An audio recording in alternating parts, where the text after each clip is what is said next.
കൊച്ചി ഞാർക്കലിലെ 17-കാരന്റെ മരണത്തിൽ ദുരൂഹതയേറുന്നു.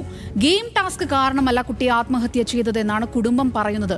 മരണത്തിന് പിന്നിൽ തക്കതായ മറ്റെന്തോ കാരണമുണ്ട്. അർജുന്റെ സോഷ്യൽ മീഡിയ അക്കൗണ്ട് ഹാക്ക് ചെയ്യപ്പെട്ടതായി സംശയിക്കുന്നതായും കുട്ടിയുടെ ബന്ധു ന്യൂസ് മലയാളത്തോട് പ്രതികരിച്ചു.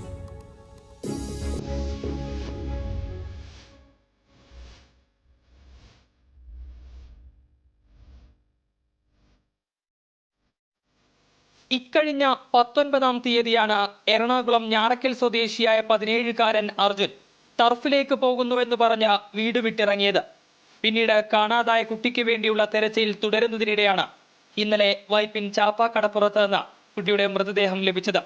കുട്ടി ബീച്ചിലേക്ക് പോകുന്ന ദൃശ്യങ്ങൾ ന്യൂസ് മലയാളത്തിന് ലഭിച്ചു.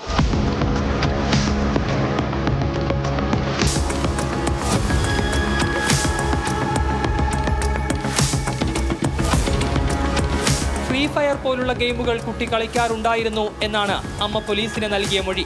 അതുകൊണ്ട് തന്നെ ഗെയിം അഡിക്ഷനുള്ള അർജുൻ ഗെയിം ടാസ്കിനെ തുടർന്നാകാം ആത്മഹത്യ ചെയ്തത് എന്ന നിഗമനത്തിലാണ് പോലീസ്.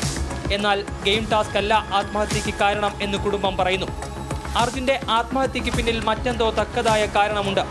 CCTV ദൃശ്യങ്ങളിൽ കാണുന്ന അർജുന്റെ മുഖത്ത് വിഷാദമാണ്. കുട്ടിയുടെ സോഷ്യൽ മീഡിയ അക്കൗണ്ടുകൾ ഹാക്ക് ചെയ്തതായി സംശയമുണ്ടെന്നും പണം ആവശ്യപ്പെട്ടോ അല്ലെങ്കിൽ മറ്റു കാര്യങ്ങൾ ആവശ്യപ്പെട്ടോ ആരോ ഭീഷണിപ്പെടുത്തിയതാകാം മരണത്തിലേക്ക് കൊണ്ടെത്തിച്ചത് എന്നും കുടുംബം ആരോപിക്കുന്നു. ഇത് തക്കതായിട്ടുള്ള എന്തോ ഒരു കാരണം ഇതിൻ്റെ പുറത്തുണ്ട്.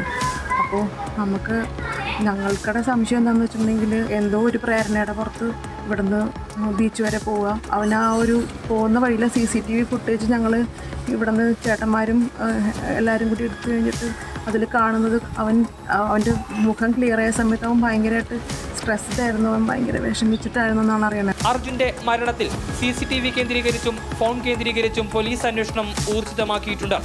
ഫോൺ ശാസ്ത്രീയ പരിശോധനയ്ക്ക് വിധേയമാക്കാനും നീക്കമുണ്ട്.